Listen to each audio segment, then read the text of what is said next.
Seja muito bem-vindo à nossa nova série Doutrinas da Graça. Durante as próximas 6 semanas, os nossos encontros serão por aqui. Então eu sugiro que você fique atento para não perder nada de tudo que nós vamos aprender nesses dias.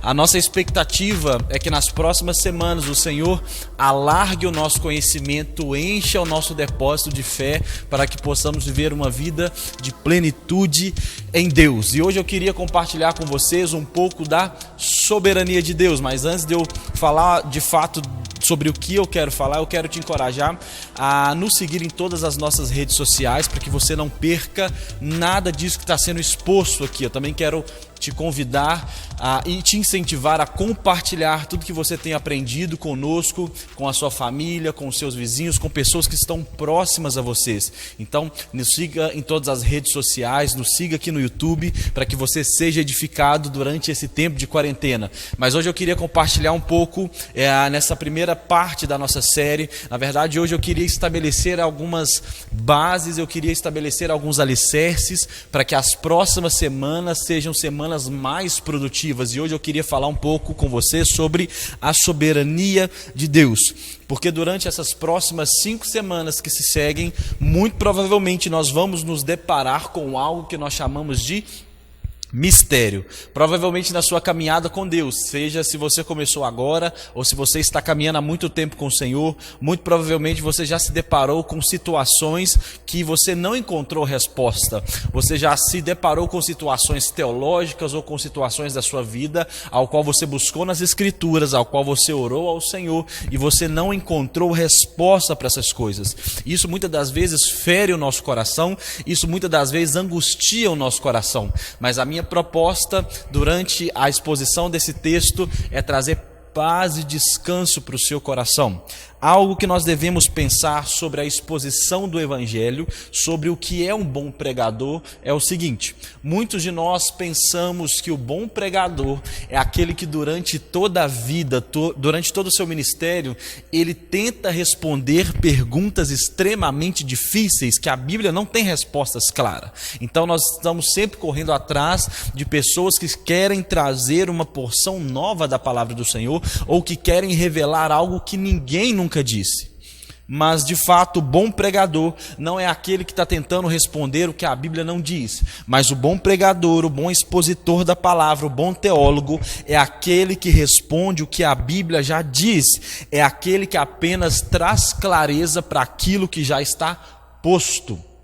Entenda isso, que o bom pregador, o bom pastor, o bom mestre, o bom expositor da palavra, ele não está tentando inventar moda ou não está tentando responder algo que a palavra não diz, mas ele simplesmente traz clareza para a sua comunidade das coisas que já estão dispostas na palavra de Deus para nós. De fato, existe uma grande inquietação no coração do homem em saber dos mistérios, em ter respostas que a humanidade não consegue compreender. Mas se nós pararmos para analisar, a própria ciência se contenta com o que se tem. A ciência, ela se apega ao que se pode demonstrar. Todo método científico, todo método de pesquisa, ele vai se ater àquilo que é reproduzível, àquilo que é demonstrável, àquilo que pode ser de uma certa forma reproduzido. O método científico se atém e se contenta com aquilo que se pode demonstrar. De fato que você nunca vai achar um sério cientista ou algum membro da comunidade científica que está focalizando todo o trabalho da sua vida em provar ou em refutar a existência de Deus. Porque de fato a ciência trabalha com aquilo que se pode demonstrar e Deus está para além do entendimento humano. Deus está para além da demonstração do método científico. Essa é a máxima da filosofia do positivismo que diz: se eu posso experimentar, de fato eu posso ver. E se eu posso ver e experimentar, eu creio e eu respondo todas as demandas da sociedade através da experimentação. Então, meu irmão, se a comunidade científica, se linhas filosóficas se atêm e se sossegam com aquilo que se pode ver, deve haver também um acalmamento, uma paz no nosso coração quando nós nos deparamos com questões onde nós não encontramos resposta. respostas, porque de fato eu acredito que você tem uma inquietação no seu coração,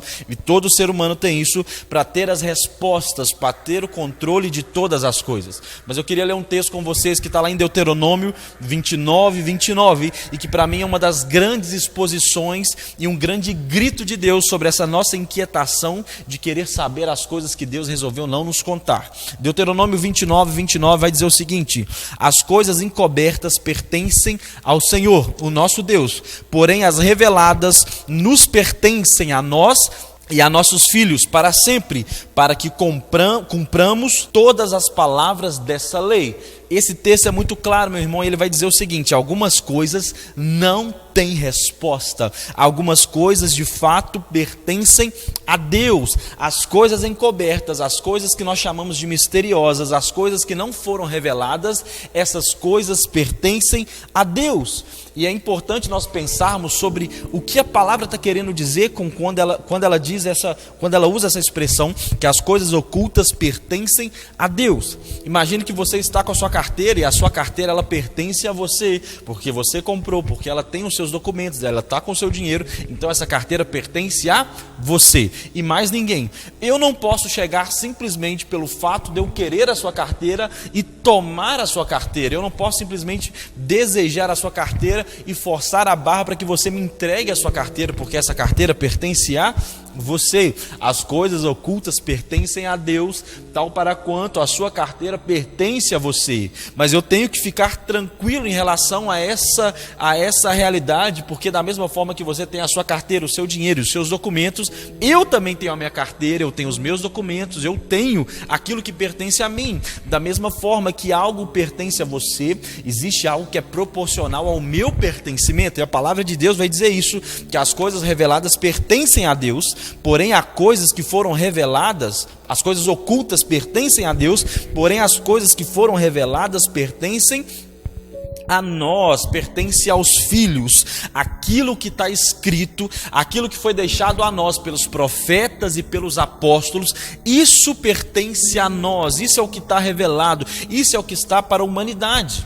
E aqui, meu irmão, nós não estamos falando de um dogmatismo barato, nós não estamos falando daquilo que é intocável, daquilo que não é questionável, nós não estamos falando de nada desse tipo, mas nós estamos falando de realidades que a nossa fé não se propõe a responder. A nossa fé, ela não se propõe a responder a algumas das perguntas infindáveis que nós fazemos para Deus. Muitas das vezes há uma agitação no nosso coração em fazer infindáveis perguntas para Deus. Deus, por que disso? Por que daquilo? E muitas das vezes essas perguntas não são simplesmente perguntas teológicas, mas são perguntas carregadas de emoção, de pesar, de sentimento ou sentimentalismo, porque fomos feridos ou porque passamos por situações que achamos que Deus não nos deixaria passar. E, meu irmão, de fato, Deus deixou para nós a medida de fé e de revelação necessária para que possamos viver e viver bem. Tudo aquilo que você encontra na palavra de Deus, e a palavra de Deus de fato a Bíblia de fato é a palavra de Deus de capa a capa, de Gênesis a Apocalipse, sem tirar nenhuma letra, pois toda escritura ela é boa, ela é eficaz para te exortar, para te doutrinar, para te ensinar, para te encorajar.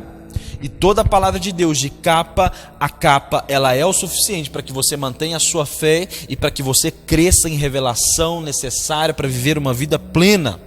Essa inquietação, meu irmão, que existe no nosso coração por saber algo a mais que o Senhor não quer compartilhar conosco, que eu estou dizendo os mistérios, e nós vamos falar quais são esses possíveis mistérios. Essa inquietação no nosso coração é uma raiz adâmica da queda. É o homem dizendo: Deus, eu quero aquilo que você tem, eu não estou satisfeito com isso que o Senhor me deu, mas eu quero aquilo que você tem. Foi assim com Satanás no céu: eu quero me assentar no alto sublime trono de Deus, eu não estou satisfeito com a minha posição aqui angelical, mas eu quero a sua posição. É a posição de Adão ao dizer, né, entre linhas para Deus: Deus, eu não estou satisfeito com o nível de conhecimento que o Senhor está proporcionando para mim. Eu quero ter o seu conhecimento. Eu quero o conhecimento do bem e do mal, seja pelo Senhor ou seja fora do Senhor. Eu quero o que é seu. Então, essa raiz de ficar perturbado dia e noite, inquieto por saber aquilo que Deus não quer nos contar, por perturbar a presença de Deus, talvez com infindáveis pedidos e lamúrias, querendo saber respostas de Deus, meu irmão, essa é uma natureza adâmica, é uma natureza do homem caído, que não se contém com aquilo que já está posto para ele, que não se contém. Pense comigo, Adão. Deus chega para Adão, chega para Eva e diz: Adão, você pode comer de todos os frutos do jardim. Você pode comer banana, você pode comer maçã, você pode comer manga, você pode comer, Adão, o que você quiser, Adão. Mas Adão, isso não foi o suficiente para ele. Ele quis o único fruto que Deus disse: desse você não pode comer. Adão não olhou para todas as possibilidades que Deus já havia disponibilizado para ele e olhou exatamente para aquilo que ele não podia comer. Romanos no capítulo 9, no versículo 20, vai dizer o seguinte: mas, ó homem, quem és tu que Deus replicas? Porventura a coisa formada dirá o que formou: pode me fazer assim? Meu irmão, o homem não está em pé de igualdade para questionar algumas coisas a Deus, porque se de fato Deus é quem afirma ser, Ele é digno de toda a nossa honra, Ele é digno de toda a nossa confiança. Se Deus de fato é Cúrio, se Ele é o Senhor, se Ele é o dono de tudo, Ele sabe o que Ele está fazendo, pois o homem não está em pé de igualdade para dizer a Deus: Deus, por que o Senhor me fez assim? Por que o Senhor me permitiu passar por essa situação? Por que o Senhor, sendo bom, permitiu que isso acontecesse? Pois nós somos criatura, e a criatura é fruto de um devaneio, de um sonho, de uma fantasia. A criatura é fruto da soberania criadora de Deus. Nós, enquanto criaturas, somos simplesmente fruto do poder criacional divino. E nós, enquanto criaturas, fruto desse poder criacional divino, não temos autoridade, não temos um legalismo para questionar a divindade, falar: por que o Senhor me fez um vaso marrom? Por que o Senhor me fez um vaso amarelo? Por que o Senhor me fez X? Por que o Senhor me fez Y? Por que o Senhor permitiu que eu nascesse no Brasil no ano de 1989? Meu irmão, nós não estamos para esse pé de igualdade com Deus, porque se Deus de fato é o que é, Ele é digno da nossa confiança absoluta. Meu irmão, Deus não tem um plano B, porque o plano A dele nunca falha. Deus tem um plano, e esse plano está operando através dos séculos, de eternidade a eternidade. Esse plano ecoa, e a nossa salvação está dentro desse plano. Esse plano infalível, meu irmão, esse plano dentro da soberania de Deus. E é dessa soberania que nós estamos falando, porque Deus de fato é soberano, e através da sua soberania algumas coisas Ele não quis revelar a nós. E a nossa salvação se encontra dentro desse plano soberano, e que muitas das vezes, nos desdobrar do entender essa salvação, muitas das coisas nós não vamos entender, e pode ser que o nosso coração se encontre angustiado porque nós não conseguimos entender algumas coisas. E meu irmão, possível que nós fiquemos angustiados no meio do caminho, mas se de fato Deus é quem é, Ele é digno do nosso descanso, da nossa confiança, porque Apocalipse 1:8 vai dizer: eu sou o alfa, o ômega, o princípio e o fim, diz o Senhor, que é, que era e que há de vir, o Todo-Poderoso. Meu irmão, o mistério não deve gerar angústia no nosso coração, mas deve gerar louvor. Quando nós nos deparamos com um mistério, com algo que é maior do que nós mesmos, isso não deve gerar angústia no nosso coração, mas deve gerar um ambiente de louvor na nossa mente, no nosso coração e nos nossos lábios. É assim que Paulo encara o mistério. Em Romanos 11:33 ele vai dizer: ó profundidade das riquezas, tanto da sabedoria como da ciência de Deus, quão insondáveis são os seus juízos e quão inescrutáveis são os seus caminhos. Porque quem compreendeu a mente do Senhor? Ou quem foi o seu conselheiro? Ou quem lhe deu primeiro a Ele, para que lhe seja recompensado, porque dele, por Ele, para Ele são todas as coisas. Glória, pois, a Ele eternamente. Amém. O apóstolo Paulo, quando ele está diante das profundezas, das riquezas, da sabedoria, da ciência de Deus, e ele está perplexo, porque ele está dizendo: quão insondáveis são os seus juízos, quão inescrutáveis são os seus caminhos, e ele somente rende louvores a Deus. Como esses caminhos são poderosos, como esses pensamentos insondáveis são grandiosos. Deus, eu só posso te louvar por isso. O apóstolo Paulo foi alguém que entendeu perfeitamente a soberania de Deus e não sofria pelo mistério, mas sim entregava louvores a Deus. Porque o apóstolo Paulo, o mesmo que escreveu Romanos, também escreveu Coríntios, e ele diz o seguinte em 1 Coríntios 13:12: porque agora nós vemos como um espelho, em enigma, mas então veremos um dia face a face. Agora conheço em parte, mas então conhecerei tanto a Ele como sou conhecido. Paulo entendia que o mistério era temporário e em breve Ele mesmo, Jesus Cristo, nos contariam todas as coisas. Paulo descansava em Deus porque ele tinha a ciência e o conhecimento que esse tempo de mistério era transitório. As respostas que não temos hoje, um dia teremos, e por isso eu descanso em Deus. Paulo, o maior teólogo, o maior apologeta, o maior apóstolo do reino, esse homem não tinha todas as respostas, e mesmo não tendo todas as respostas e não entendendo todas as coisas, ele descansava em Deus. Paulo cria nisso, meu irmão, e por isso nós precisamos crer. Precisamos entender que a Escritura é toda a revelação que temos, mas ela não é toda a revelação possível. A palavra de Deus, eu acredito que você tem uma Bíblia na sua casa ou no seu celular, ela é toda a revelação que temos, mas ela não é toda a revelação possível.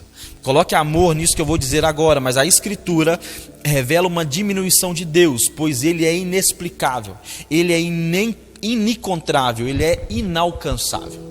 No final do Evangelho de João, João vai dizer o seguinte: olha, Jesus fez infindáveis outros milagres, e se eu fosse registrar tudo, não caberiam livros na terra para registrar quantas obras Jesus fez. Meu irmão, a Bíblia é uma tentativa da diminuição ao ponto que o homem possa entender a grandeza de Deus, mas nós passaremos uma eternidade atrás da outra, entendendo e compreendendo quem Deus é. Você se lembra quando João é levado ao céu no Apocalipse para ter ali uma visão, para relatar tudo que havia visto? João, ele fica tão perplexo que ele não consegue dar nome àquilo que ele vê, e tudo que João vai dizendo, ele diz o seguinte: olha, eu vi X que era parecido com Y, ora eu vi uma rua que parecia com aquilo, olha, eu vi um céu, uma cidade que era parecida. João, ele não consegue dar nome para aquilo que ele vê, porque ele nunca viu. Era tão grandioso, era tão glorioso, que João simplesmente compara com coisas terrenas para chegar próximo da glória daquilo que ele viu nos céus. Quando Jesus se transfigura, o autor dos evangelhos, que vai narrar a transfiguração de Cristo, ele usa das mesmas metáforas. Olha, o seu rosto ficou reluzente como tal, o seu corpo brilhou como tal, porque não haviam expressões na língua materna para descrever o tamanho da glória do Senhor. Então a Bíblia, ela é uma redução para que Deus seja entendível, porque Deus é maior do que todas as coisas. Eu não estou dizendo que Deus é maior que a Bíblia, ou que a Bíblia é maior que Deus. Meu irmão, entenda que Jesus e a Bíblia, a sua palavra são um, mas eu estou querendo dizer que Deus, meu irmão, ele reduziu em glória, reduziu para que ele pudesse caber nesse papel. Da mesma medida que Jesus, ele se desfez de todo esse esplendor da eternidade para se fazer homem, para se fazer entendido. Essa é a revelação que temos, mas ela não é toda a revelação possível, porque quando chegarmos no céu, meu irmão, haverá uma revelação maior, porque hoje nós vemos em parte, e essa parte é a palavra, mas na Nova Jerusalém nós veremos a Ele como Ele nos vê. Agora nós temos uma revelação limitada da grandeza de Deus, uma revelação limitada, e essa revelação limitada, ela não deve gerar angústia no nosso coração, mas ela deve gerar paz. Até porque, meu irmão, a nossa perspectiva que temos de Deus, a nossa perspectiva que temos da vida, a nossa perspectiva que temos do reino, muitas das vezes é uma perspectiva infantil, imatura e egoísta. Você que está caminhando comigo na nova casa, você já ouviu eu contando essa história 1 milhão de vezes, mas você vai ouvir mais uma vez, Eu sempre conto uma história de um filho que lá pelas 3 da madrugada acordou foi para a cama do seu pai, essa criança do seu ápice dos seus 6 anos, e essa criança pergunta para o pai: pai, um dia eu vou casar? E o pai fala ali, assustado por essa pergunta, fora de time, fala: meu filho, um dia você vai casar. E esse filho pergunta: pai, mas eu vou morar sozinho ou o senhor vai comigo? E o pai fala: não, meu filho, você vai achar uma esposa abençoada, uma esposa parecida com sua mãe, e você vai casar com ela, você vai morar sozinho. E esse filho começou a ficar angustiado ao pensar que o pai não mais estaria com ele. Começou a disparar uma série de perguntas do tipo: pai, mas quem vai fazer a minha mamadeira? Pai, quem vai me levar para a escolinha? Pai, quem vai me levar no banheiro de madrugada? Pai, quem vai me dar banho? Quem vai me ajudar a calçar o sapato? E essa criança começou a ficar desesperada, e esse pai percebeu que não adiantava confrontá-la, porque ela ainda era muito novinha e não entendia as realidades futuras. O que eu quero contar com essa história? Que não adianta, meu irmão, nós fritarmos a nossa cabeça nos preocupando com aquilo que não conseguimos compreender, porque a nossa mente nesse momento não consegue compreender a grandeza daquilo que há de se revelar. Nós ainda temos uma perspectiva do reino, uma perspectiva de Deus infinitamente reduzida, infinitamente, meu irmão, imatura e às vezes até infantil. A palavra de Deus vai dizer que todas as coisas cooperam para o bem daqueles que amam a Deus, e nós temos uma perspectiva egoísta e carnal do que é bem. Muitas das vezes nós achamos que o bem é simplesmente uma benfeitura da parte de Deus para conosco. Nós achamos que é simplesmente um bem-estar social que Deus proporciona para nós, mas a nossa perspectiva de bem e mal, ela é totalmente infantil e ela muitas das vezes é egoísta. Pense comigo, se você está na nova casa, já ouviu esse exemplo também? Que uma adolescente, no dia da sua festa de debutante, no ápice dos seus 15 anos de idade, ela acorda no dia da sua festa com uma mega espinha amarela na ponta do nariz. Para essa menina, essa espinha é pior que a morte, porque era o dia dela brilhar. O fotógrafo está contratado, os amigos foram convidados, o buffet está pronto, a festa está pronta, mas ela acordou com um monstro no seu nariz. Mas imagina você aí na quarentena, no seu sofá, tomando seu refrigerante, você acorda com uma espinha no nariz. Isso não faz a menor diferença. Então percebe, meu irmão, aquilo que é bom ou aquilo que é ruim vai de acordo com a nossa perspectiva egoísta, com a nossa perspectiva de bem-estar pessoal. A nossa expectativa e perspectiva do reino, ela é extremamente diminuída e limitada, e por isso nós devemos descansar em Deus, porque existe um limite agora para a revelação e para o entendimento, e nós precisamos descansar na revelação, naquilo que ainda está oculto para nós, e confiar na bondade de Deus. Confiar, meu irmão, porque de fato algumas coisas nós não teremos resposta. Nós não vamos ter resposta, porque as coisas ocultas pertencem a Deus, e se pertence a Ele, não vai dar a nós. Os céus pertencem ao Senhor, e a terra pertence aos filhos dos homens. Existem coisas que pertencem a Deus, existem coisas que pertencem a nós. Como que eu respondo à questão da responsabilidade humana e da soberania divina? São duas coisas diferentes.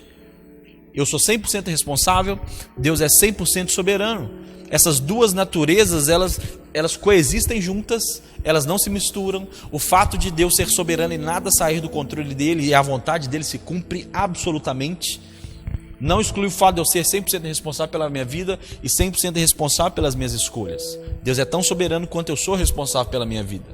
Como que eu explico, meu irmão, o fato de Deus ser bom, o céu ser um lugar de bondade e justiça, Satanás conseguir levar 1/3 dos céus?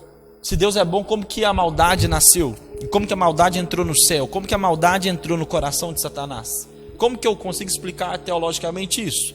Como que eu explico que Jesus, sendo Deus e sendo homem, ele tinha essas duas naturezas, e essas duas naturezas coexistiam juntas? E como é que o homem morre na cruz, Deus morre na cruz, e o homem ressuscita Deus? Sabe como que eu explico isso de forma sistemática? As perguntas que nós fazemos, quem criou o mal? Se Deus é bom, por que tem o mal? Se Deus é X, eu reduzo ele a Y. Porque se Deus é bom, por que tem fome na África? Se Deus é bom, por que tem coronavírus? Se Deus é bom, por que nasce criança com deficiência? E nós vamos desaguando uma série de perguntas, meu irmão, que Deus não escolheu nos dar resposta. E nós tentamos reduzir a Deus a uma resposta que caiba na nossa mente. E Deus, meu irmão, ele está para além do entendimento humano. Ele está infinitamente para além. E eu tenho essa cultura reducionista de falar: se Deus é X, ele faz Y. Se Deus é Y, ele não faz X. Como é que eu explico a Trindade, meu? O Pai, o Filho e o Espírito Santo, são 3. Mas na conta de Deus, 3 é igual a 1. Um teólogo muito famoso diz o seguinte: se eu tentar entender a Trindade, eu perco a cabeça. Se eu tentar negar a Trindade, eu perco a alma. Como que você explica teologicamente a Trindade? Meu irmão, se nós pudéssemos compreender a totalidade do que Deus é, nós poderíamos afirmar que o cristianismo saiu da cabeça de um homem. Se você conseguisse entender com a sua lógica humana, com o seu raciocínio, com seus métodos de estudo científico, com seus métodos hermenêuticos, se você conseguisse entender a completude do que Deus é, do que a divindade é, eu poderia afirmar para você que o cristianismo é meramente uma invenção humana. E por que eu tenho certeza que o cristianismo não é uma invenção humana? Porque por mais que pesquisemos, estudemos e fucemos e viremos a Bíblia de cabeça para baixo, ainda haverão mistérios que a nossa mente não consegue compreender, porque o Deus que escreveu a Bíblia, o Deus que ditou a Bíblia, o Deus que narrou a Bíblia, o Deus que inspirou a Bíblia, Ele está para além da compreensão humana. Ele está muito, infinitamente para além. E aí, meu irmão, nós às vezes vamos recorrer num grande perigo, e os teólogos, pregadores, às vezes se empolgam e vão além do texto. Eles vão além do que o texto diz para suprir uma demanda, às vezes, da sua comunidade, da sua igreja. Eu já recebi, meu irmão, perguntas assim escabrosas, perguntas pavorosas. Pastor, cachorro vai para o céu? Pastor, bebê vai para o inferno? Pastor, mas não sei o que tem. São perguntas assim dificílimas, impossíveis de responder. São perguntas que a Bíblia não nos dá margem teológica para responder, e são questões que deveríamos estar descansando em Deus. O grande problema de ficar forçando o texto, meu irmão, e não descansar na soberania, é que nós podemos desaguar numa cultura satânica, numa cultura de um coração que não está satisfeito com aquilo que é nosso, mas quer aquilo que é de Deus. E talvez as suas questões não são questões teológicas. Talvez todas as suas questões são daquelas que eu disse no começo desse vídeo, no começo dessa ministração. Talvez são questões carregadas de emoção, de sentimentalismo. Deus, por que o Senhor permitiu que minha mãe morresse? Minha mãe era uma mulher crente, minha mãe era uma mulher fiel. Deus, por que o Senhor permitiu que a empresa do meu pai quebrasse? Deus, por que o Senhor permitiu que acontecesse X comigo? Houve uma vez, eu estava exatamente nesse lugar que eu estou aqui ministrando para vocês. Eu caí de um lugar, mexendo aqui na igreja, quebrei o meu braço, né? Estava trocando o projetor, caí em cima do braço, quebrei o braço. E fiquei muito decepcionado com Deus. Eu disse: Deus, eu poderia estar numa boate, eu poderia estar num prostíbulo, eu poderia estar num boteco, mas eu estou na igreja, eu estou na sua casa, eu estou te servindo, e eu não ganho um salário para isso. E o Senhor deixou eu cair lá de cima e quebrar o meu braço. E eu fiquei muito decepcionado com Deus. E eu questionei a Deus. E eu fiquei bravo, porque Deus não me protegeu. Por que o Senhor deixou isso fazer comigo? Por que o Senhor permitiu que isso acontecesse comigo? E sabe o que Deus me disse? Nada. Ele não quis responder. E a prova disso que nos próximos dias eu fiquei pensando muito. E eu fiquei pensando, eu subi num lugar que não era para eu ter subido, porque eu não subi numa escada apropriada, eu não usei o material de segurança, eu não usei as ferramentas apropriadas, e eu desci de forma arriscada, ou seja, eu coloquei a minha vida em risco. Não foi Deus que permitiu que eu quebrasse o meu braço. Eu quebrei o meu braço por causa da minha irresponsabilidade. Muitas das vezes as nossas questões, meu irmão, para Deus são a necessidade de projetar a nossa culpa para alguém. Projetar as nossas angústias e frustrações para alguém. E Deus não pode ser defendido, ou não pode se defender. Nós acabamos projetando as nossas culpas e as nossas raivas e insatisfações daquilo que é da vida. Todo mundo vai quebrar o braço um dia, ou já quebrou alguma coisa, ou vai se machucar, ou vai perder um parente. E deixa eu te falar, meu irmão, Deus não tem nada a ver com isso. O mesmo fato de Deus ser soberano é o mesmo fato de nós sermos responsáveis da vida ser ao vivo e das coisas acontecerem. Então meu conselho para você é: fique em paz. Se você perdeu alguém e não entende, se uma porta se fechou e você não entende, se você não passou numa prova e não entende, fique em paz, pois Deus sabia o que estava fazendo. E se Deus não quis te responder, saiba, você não precisava dessa resposta. Se, meu irmão, se a Bíblia não diz com clareza, você não precisava de tanta clareza. Se a Bíblia não afirma com certeza, você não precisava de tanta certeza. Se não há resposta na Bíblia para isso, se não há resposta na boca de Deus para isso, você não precisava dessa resposta. Não precisava. Tudo que é necessário para uma vida de fé está claro como a luz do sol. Todas as doutrinas dos apóstolos sobre batismo, sobre imposição de mãos, sobre ordenação, sobre a volta de Cristo, sobre ressurreição dos mortos, sobre santidade, tudo que a igreja precisa para funcionar bem, meu irmão, está claro como a luz do sol. Aquilo que é nebuloso é porque nós não precisamos de tanta clareza. Aquilo que Deus não quis revelar, de fato, é porque nós não precisamos dessas coisas. Ninguém tem todas as respostas, meu irmão. E se você segue um pastor, ou um pseudo-pastor, um pseudo-líder que diz que tem todas as respostas e agora vai trazer uma revelação das revelitude poderosa que ninguém nunca falou e que Deus falou com ele, coisa que Deus não falou, meu irmão, se Deus não falou com Paulo, se Deus não falou com Moisés, se Deus não falou com Elias, dificilmente vai falar com o seu pastor, dificilmente vai falar comigo. Se Deus não falou com esses homens, Deus não falará conosco. Porque as coisas ocultas pertencem a Deus. As coisas ocultas pertencem a Deus. Seja humilde com os limites da própria mente e descanse. A sua mente não vai entender todas as coisas. Houve uma época que eu comecei a questionar demais e começar a voltar. Quem criou isso, quem criou aquilo, e você sempre vai bater na soberania de Deus. Você vai entendendo em algumas coisas, vai entendendo, até que você chega em Deus. Você consegue entender a criação, você consegue entender a soteriologia, você consegue entender a antropologia, mas quando você chega em Deus, há uma grande barreira e você não consegue compreendê-lo. De onde que Deus saiu? Onde que isso tudo começou? Deus está para além do nosso entendimento. A nossa mente não consegue compreender. Salomão, o homem mais sábio da terra, não compreendeu. E é interessante lembrar de um texto em Jó 38, onde Jó começa a questionar o Senhor e Deus dispara uma infinidade de perguntas. Lê o capítulo de Jó 38. Em Jó 38, versículo 4, Deus diz o seguinte: Jó, onde você estava quando lancei os alicerces da terra? Responda-me se você é tão sabido.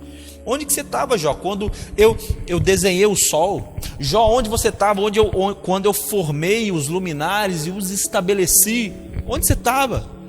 Você não tem condições, Jó, de discutir comigo, porque eu estou para além do seu entendimento. Porque, Jó, aos filhos cabe as coisas que o pai quis contar. A você, Jó, e aos seus filhos, a você, crente que está me ouvindo, a você cabe as coisas que Deus quis te contar. Aquilo que Deus não quis te contar, fique em paz.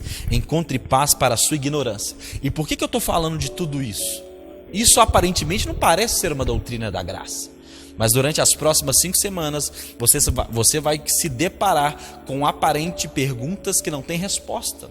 Você vai se deparar com aparentes realidades conflitantes com o que você aprendeu culturalmente. E o que você vai fazer? Descansar em Deus.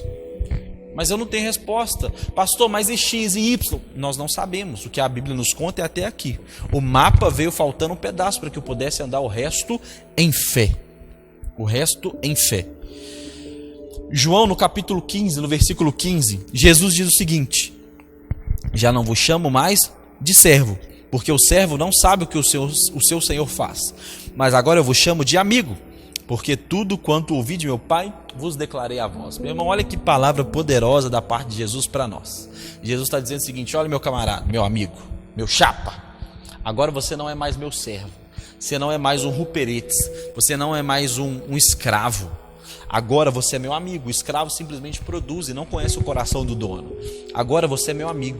E amigos trocam segredos. Amigos confiam uns nos outros. E eu confio em você. E tudo que eu ouvi do meu Pai, eu estou contando para você. Percebe, minha irmã, essa declaração de amor da parte de Cristo para nós, nós seres caídos, pecadores, diminuídos. Jesus está dizendo o seguinte: ei, você é meu amigo. Você é mais que um escravo. Você é mais que um servo. Você é meu amigo. E eu tenho muita coisa para te contar. Jesus está dizendo isso, meu irmão, não é Paulo, é Jesus, não é Elias, é Jesus, não é João Batista, é o Filho de Deus. Está dizendo que tem muita coisa para nos contar. E ele deixou uma infinidade de coisa já contada, já escrita, já posta para nós. Pois o foco não é naquilo que Deus não disse, o foco é naquilo que Deus disse. O foco não é nas perguntas absurdas sobre a Trindade, sobre a salvação, sobre Satanás, sobre bem ou mal. O foco é naquilo que Jesus já disse. O foco é naquilo que Jesus nos contou, não naquilo que Ele não nos contou. Oséias 6,3 vai dizer: então conheçamos e prossigamos em conhecer o Senhor. Esse deve ser o foco da nossa vida, conhecer a Deus e conhecer aquilo que Ele se pretende permitir ser conhecido. É não ter a síndrome de Adão de falar, eu não quero essas frutas, eu quero aquela que eu não posso. É arrancar, meu irmão, essa inquietação que às vezes Satanás brota no nosso coração. Eu não quero simplesmente ser um anjo, eu quero o seu trono. E nos contentar com aquilo que Cristo nos disse. E não ficar inquieto com aquilo que Cristo não escolheu nos contar. Obviamente eu não estou dizendo para você ser um preguiçoso teológico. Já que eu não entendi isso aqui, eu também deixa para lá, que o pastor falou que é mistério, então não vou ler, não vou pesquisar. Não é isso. Existem coisas que estão postas, existem coisas que estão diante de nós, e nós precisamos revirar a Bíblia, nós precisamos estudar, nós precisamos averiguar, nós precisamos meditar dia e noite, nós precisamos nos aprofundar para entender, porque existe um grande desafio na interpretação correta da palavra de Deus. Mas existem coisas que há um distanciamento de Deus, e Deus disse, nessa era você não saberá dessas coisas. Então, meu irmão, se durante a sua vida você encontrar uma resposta, ou melhor, se durante a sua vida você não encontrar uma resposta para algo, fique em paz, porque o Pai sabe o que Ele está fazendo. Se você não encontrar uma resposta teológica, principalmente para essa série, se você não encontrar uma resposta em Deus na sua vida, por que aconteceu isso, por que Deus permitiu que aconteceu isso, por que Deus permitiu que aconteceu isso, meu irmão, esteja em paz, porque a palavra de Deus diz que todas as coisas cooperam para o bem daqueles que amam a Deus. Todas as coisas, todas, de fato, todas as coisas. A palavra de Deus vai dizer o seguinte: em tudo dai graças. Eu não estou dizendo, meu irmão, para que você, ao receber uma notícia de uma doença, vai dizer, Deus, obrigado por essa doença. Mas eu estou dizendo o seguinte: ao passar por essa doença, dê graças a Deus. Não por estar na doença, mas durante o processo de passar na doença, durante o processo de passar por desemprego, durante o processo de passar por dias difíceis, dê graças a Deus, porque Deus sabe o que está fazendo. Amém, meu irmão? Essa era a palavra que eu tinha para compartilhar com você. Que o Senhor te dê graça para arrancar essa inquietação do seu coração, essa agitação que muitas das vezes arranca a nossa fé e arranca a nossa gratidão. O foco não é naquilo que Deus não disse, o foco é naquilo que Deus disse. Fique ligado aqui nas próximas semanas para que você não perca nada daquilo que nós vamos falar durante essa série. Eu acredito que vai ser um tempo de muita edificação, um tempo de muito alargar do nosso espírito e do nosso entendimento. Amém? Deus abençoe vocês, amo muito vocês. Fique ligado nas nossas redes sociais para que você não perca nada. Beijo, amo vocês e até semana que vem.